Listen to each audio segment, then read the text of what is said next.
এই যে আমি সুজিত বোসের পাড়ায় আছি শ্রীভূমিতে। এখানে আমার একটা কাজের দরখাস্ত স্যারের কাছে, স্যারের অফিসে আমি নিউ টাউনে জমা দিয়ে এসেছি। 6 মাস হয়ে গেছে। আজকে ক্যান্ডিডেট লিস্ট বেরিয়ে গেল। তার জন্য আমি স্যারকে রিকোয়েস্ট করতে এসেছি।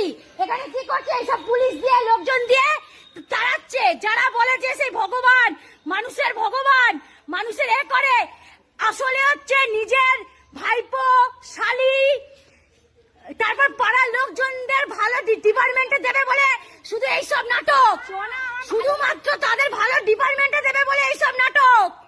একটা মানুষ যারা বলে জনপ্রতিনিধি হয়ে দাঁড়ায়, আমাকে মুখের সামনে বলছে না দেব না, আবার বলছে তুমি সাহস কোথা থেকে পেলে? শুধু সব সাহস।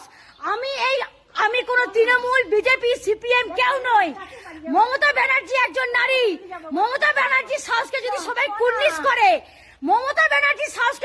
কুর্নিশ করে, তাহলে একটা মেয়ের সাহস দেখে মন্ত্রী বলে কি করে যে তোমার এত সাহস কি করে হয়? তার মানে তোমরা শুধু মুখ্যমন্ত্রী মাননীয় মমতা বন্দ্যোপাধ্যায়ের সাহসটাকে সাহস মনে করো। বাকিদের কথা, বাকি মানুষরা কুকুর ছাগল। হ্যাঁ, বাকি মানুষের সাহস দেখে ভয় লাগে?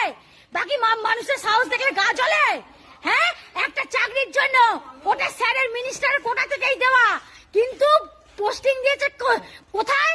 একদম নিচের লোয়ার ডিভিশনে পোস্টিং দিয়েছে, আর নিজের ভাইপো, শালি, পাড়ার সব গোষ্ঠী তাদেরকে কোথায় দিয়েছে? হেডকোয়ার্টারসে তারা পোস্টিং। আর যাদের বাকিদের ডিভিশনে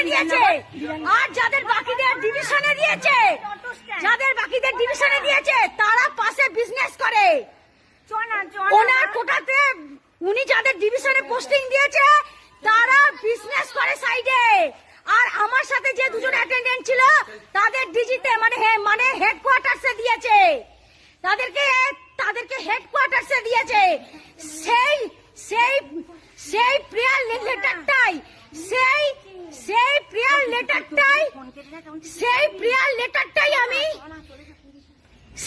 লেটারটাই আমি মন্ত্রীর কাছে 6 মাস আগে জমা করে এসেছি। তার কোনো উত্তর নেই। আজকে পুলিশ দেখাচ্ছে, আবার বলছে তোমার এত সাহস কোথা থেকে হয়?